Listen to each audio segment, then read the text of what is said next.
10. धन संपत्ति की बचत करें। आपके नियंत्रण में सिर्फ एक ही कारक है और वह उसे उत्पन्न कर सकता है जो सबसे महत्वपूर्ण है। है ना अद्भुत?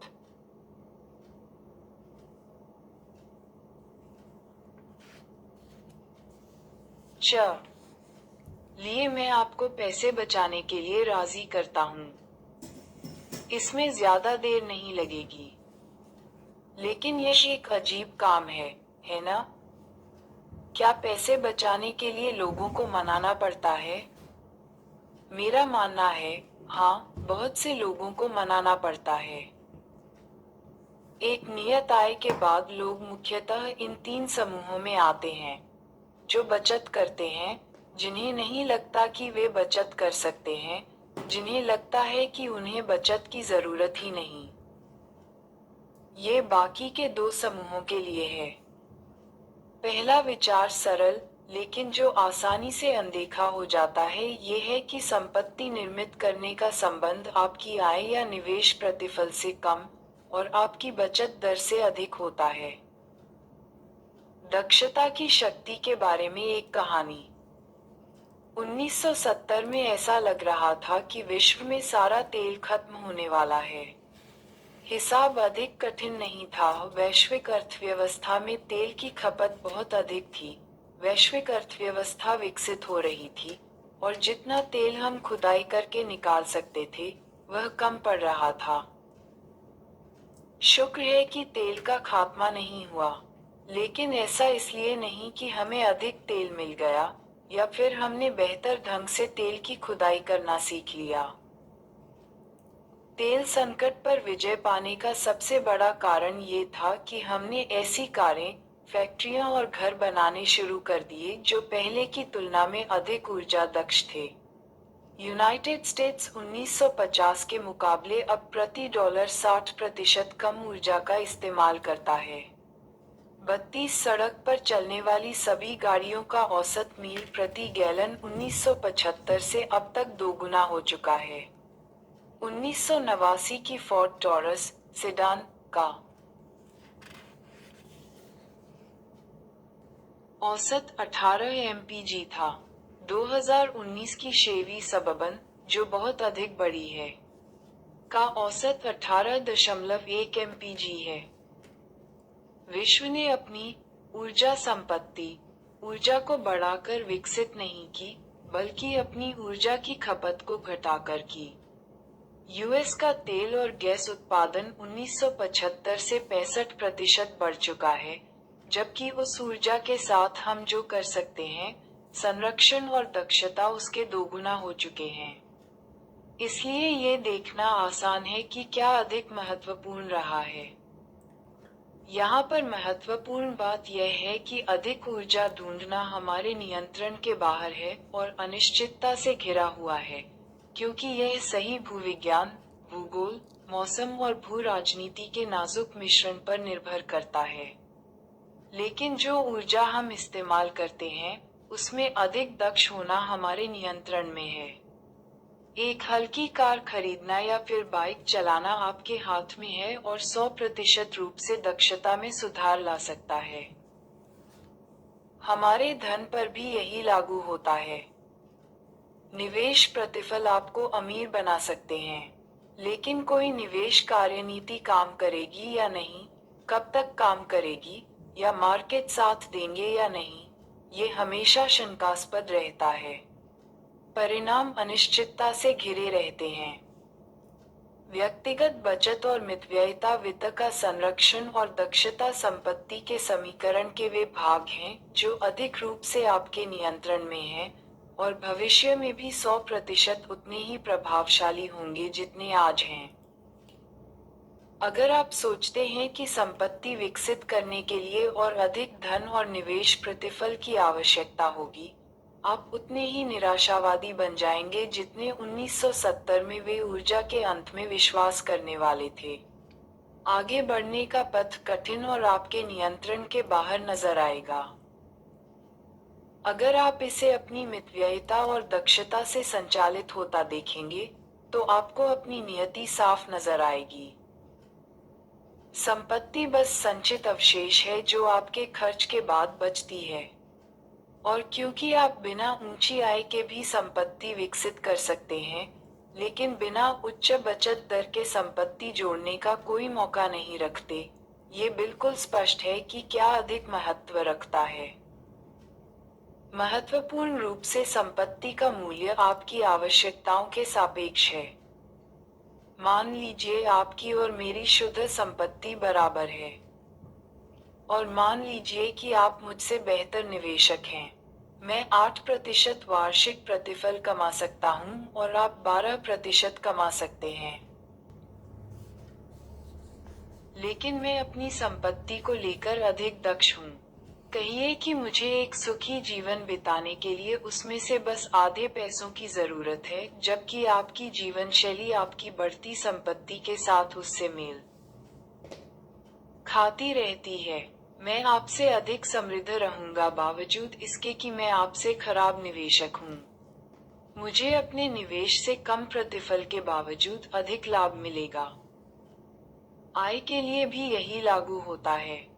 कम संपत्ति के साथ खुश रहना सीखने से आप क्या चाहते हैं और आपके पास क्या है, उसके बीच एक अंतर निर्मित हो जाता है, ठीक वैसे ही जैसे आपका वेतन बढ़ने से होता है, लेकिन उससे आसान तरीके से और आपके अधिक नियंत्रण में।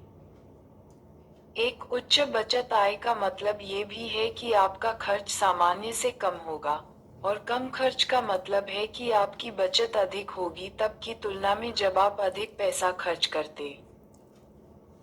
अब इसे इस संदर्भ में समझिए कि वार्षिक निवेश के 0.1% बेहतर प्रदर्शन को प्राप्त करने के लिए कितना समय और प्रयत्न लगता है। लाखों घंटों का अनुसंधान, व्यवसायियों द्वारा करोड़ों डॉलर का प्रयास, और यह समझना बहुत ही आसान है कि प्रभावी रूप से क्या अधिक महत्वपूर्ण और अनुकरण करने योग्य है।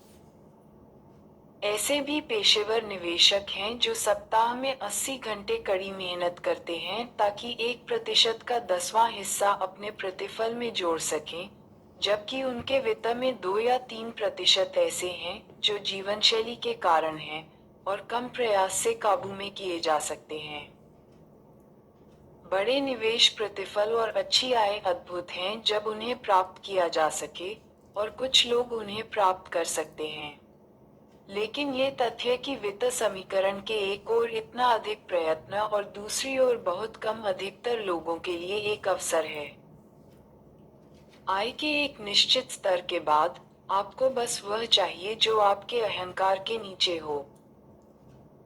मूलभूत चीजों की आवश्यकता सबको होती है। जब वे पूरी हो जाती हैं, आरामदेह मूलभूत आवश्यकताओं का एक और स्तर होता है, और उसके बाद वे मूलभूत आवश्यकताएं होती हैं जो आरामदेह, मनोरंजक और शिक्षात्मक भी हों। लेकिन भौतिकवाद के एक स्तर से आगे बढ़कर खर्च करना आपकी आय की ओर पहुंचते आपके अहंकार को प्रतिबिंबित करता है। पैसे खर्च करने का वह तरीका जिससे लोगों को ये पता चल सके कि आपके पास पैसा है या था।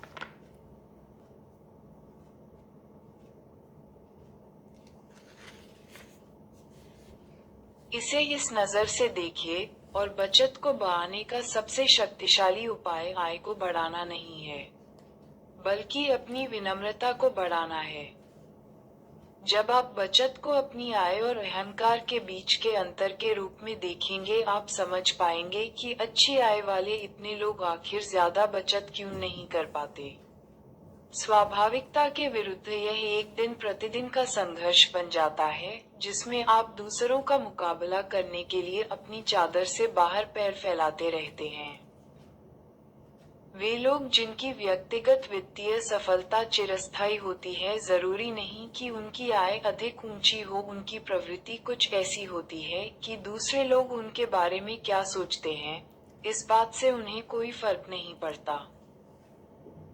अतः लोगों की बचत करने की क्षमता जितना वे सोचते हैं उससे कहीं अधिक उनके नियंत्रण में होती है।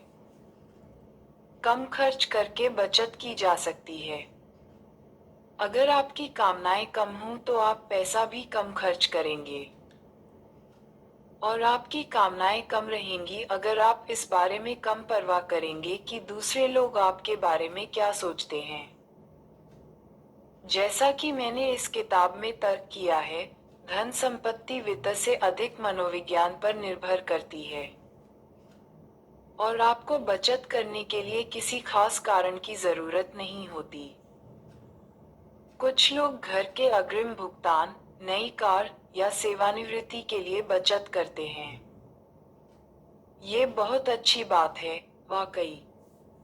लेकिन बचत करने के लिए हमें किसी विशेष वस्तु को खरीदने के उद्देश्य की आवश्यकता नहीं होती। आप सिर्फ बचत करने के उद्देश्य से बचत कर सकते हैं। और वास्तव में आपको ऐसा करना भी चाहिए। सभी को करना चाहिए। किसी विशेष उद्देश्य के लिए बचत करने का मतलब एक पूर्वानुमानित संसार में बनता है। लेकिन हमारा संसार ऐसा नहीं है। बचत सबसे खराब क्षण में आपको भौचक्का कर देने वाली जीवन की अपरिहार्य क्षमता के विरुद्ध एक ढाल है। बचत का एक और लाभ जो खर्च करने के उद्देश्य से संबंधित नहीं है, वह हमने अध्याय 7 में देखा, अपने समय पर नियंत्रण प्राप्त करना। पैसा जिस प्रत्यक्ष सामान को खरीद सकता है, उसे सभी जानते हैं। अप्रत्यक्ष पहलू को समझना कठिन है, इसलिए यह अक्सर अज्ञात रह जाता है। लेकिन संपत्ति के अप्रत्यक्ष लाभ हमारे सुख को बढ़ाने में कहीं अधिक मूल्यवान और सक्षम सिद्ध हो सकते हैं, बजाय उन प्रत्यक्ष वस्तुओं के जो हमारी बचत का स्पष्ट रूप से लक्ष्य होती हैं। खर्च करने के उद्देश्य के बगैर की गई बचत आपको विकल्प और नम्रता के साथ साथ प्रतीक्षा करने की क्षमता और सही विकल्प दबोचने का अवसर प्रदान करती है। यह आपको सोचने के लिए समय देती है। यह आपको अपनी खुद की शर्तों पर रास्ता बदलने की क्षमता देती है। बचत का हर छोटा भाग भविष्य के एक बिंदु को अधिकृत कर उसे अपने आप को देने जैसा है, जिसका मालिक कोई और हो सकता था। यह नम्रता और अपने समय पर नियंत्रण संपत्ति के एक अदृश्य प्रतिफल के समान है। बैंक में नकद पर कितना प्रतिफल होता है जो आपको करियर बदलने, जल्दी सेवानिवृत्त होने या चिंता से मुक्ति प्रदान करता है? मैं कहूंगा कि यह बेहिसाब है। ये दो कारणों से बेहिसाब है। यह इतना बड़ा और महत्वपूर्ण है कि हम इसका मूल्य नहीं लगा सकते। लेकिन यह वस्तुतः भी बेहिसाब है। हम ब्याज दरों की तरह इसका हिसाब नहीं लगा सकते और जिसे हम नाप नहीं सकते उसे अनदेखा कर देते हैं। जब आपका आपके समय पर नियंत्रण नहीं होता, आपको अपनी ओर आने वाले हर दुर्भाग्य को स्वीकार करना पड़ता है। लेकिन अगर आपके पास नम्रता है तो आपके पास अच्छे अवसरों के खुद आपकी ओर चलकर आने का समय होगा। यह आपकी बचत का एक अदृश्य प्रतिफल है। बैंक में हुई बचत जो 0% ब्याज देती है, एक असाधारण प्रतिफल उत्पन्न कर सकती हैं अगर वे आपको वह नम्रता प्रदान करें जिससे आप कम आय लेकिन उद्देश्यपूर्ण रोजगार चुन सकें, या फिर निवेश अवसरों के लिए प्रतीक्षा कर सकें, जब नम्रता रहित लोग बेचैन हो जाते हैं। और वह अदृश्य प्रतिफल बहुत महत्वपूर्ण होता जा रहा है। विश्व पहले अत्यधिक स्थानीय हुआ करता था। इतिहासकार रॉबर्ट गॉर्डन के अनुसार कुछ 100 वर्षों पहले तक 75% अमेरिकियों के पास न तो टेलीफोन थे और न ही नियमित मेल सेवा। इसके कारण प्रतिस्पर्धा अत्यधिक स्थानीय हुआ करती थी। औसत बुद्धिमत्ता वाला कोई कर्मी अपने कस्बे में सर्वश्रेष्ठ हो सकता था, और उन्हें सर्वश्रेष्ठ समझा भी जाता था क्योंकि उन्हें दूसरे कस्बे में किसी अधिक होशियार कर्मी के साथ मुकाबला नहीं करना पड़ता था। यह अब बदल चुका है। एक अत्यधिक संयुक्त विश्व का मतलब है कि वह प्रतिभा का सागर जिसमें आप प्रतियोगिता करते हैं वह आपके कस्बे में सैकड़ों और हजारों से विश्व भर में फैले लाखों करोड़ों में पहुंच चुका है। यह विशेषकर उन रोजगारों के लिए एकदम सच है जहाँ आपकी मांसपेशियों के बजाय आपके दिमाग पर निर्भर करते हैं। अध्यापन, मार्केटिंग, विश्लेषण, कंसल्टिंग, लेखांकन, प्रोग्रामिंग, पत्रकारिता और यहाँ तक औषधि भी वैश्विक प्रतिभा सागर में स्पर्धा करते हैं। और अधिक क्षेत्र इस वर्ग के अंतर्गत आते जाएंगे जैसे जैसे डिजिटाइजेशन वैश्विक सीमाओं को मिटाता जाएगा, जैसे सॉफ्टवेयर विश्व को खा रहा है। उद्यम पूंजीपति मार्क एंडरसन ने कुछ इस तरह इसका वर्णन किया। जैसे जैसे आपकी प्रतिस्पर्धा की सीमा विस्तृत होती जा रही है, एक प्रश्न जो आपको खुद से पूछना चाहिए वह ये है, मैं कैसे दूसरों से बेहतर हूँ? मैं होशियार हूँ? इस सवाल का एक बहुत ही खराब जवाब है, क्योंकि दुनिया में बहुत से होशियार लोग हैं। प्रति वर्ष लगभग 600 लोग सेट्स में सफल होते हैं। अन्य 7000 लगभग उसके नजदीक आते हैं। एक सार्वभौमिक विश्व में जहां विजेताओं को सब मिलता है, ये लोग आपके सीधे प्रतिद्वंदी हैं। बुद्धिमत्ता इस विश्व में इतना विश्वस्त लाभ नहीं है जो इतना जुड़ चुका है, लेकिन नम्यता है। एक ऐसे विश्व में जहां बुद्धिमत्ता अत्यधिक संयुक्त है और बहुत से पुराने तकनीकी कौशल स्वचालित हो चुके हैं, स्पर्धात्मक लाभ सूक्ष्म और व्यवहार कौशल को मिलता है, जैसे संचार कौशल, संवेदना और शायद सबसे अधिक नम्यता। अगर आप में नम्यता है, आप अच्छे अवसरों की प्रतीक्षा कर सकते हैं, अपने करियर में भी और निवेश में भी। आपके लिए आवश्यकतानुसार एक नया कौशल सीखने की संभावना अधिक होगी। आपके मन में उन प्रतिद्वंदियों के साथ होड़ करने की चाह कम होगी, जो वह कर सकते हैं जो आप नहीं कर सकते, और आपके पास अपनी खुद की गति के अनुसार अपनी अभिलाषा और स्थान ढूंढने की अधिक छूट होगी। आप एक नई दिनचर्या, एक धीमी गति ढूंढ सकेंगे और जीवन के बारे में अलग धारणाओं के साथ सोच पाएंगे। इन सब चीजों को कर पाने की क्षमता, जब अधिकतर अन्य लोग ऐसा नहीं कर सकते, ऐसी कई चीजों में से एक है जो आपको एक ऐसे संसार में अद्वितीयता प्रदान करेगी जहां बुद्धिमत्ता अब एक दीर्घकालिक लाभ नहीं है। अपने समय और विकल्पों पर अधिक नियंत्रण होना विश्व की सबसे मूल्यवान मुद्राओं में से एक बनता जा रहा है। इसलिए अधिकतर लोग बचत कर सकते हैं और उन्हें करनी भी चाहिए। आप जानते हैं उन्हें और क्या करना चाहिए? इतना अधिक तर्कशील होना छोड़ देना चाहिए। मैं बताता हूँ ऐसा क्यों। Thank you.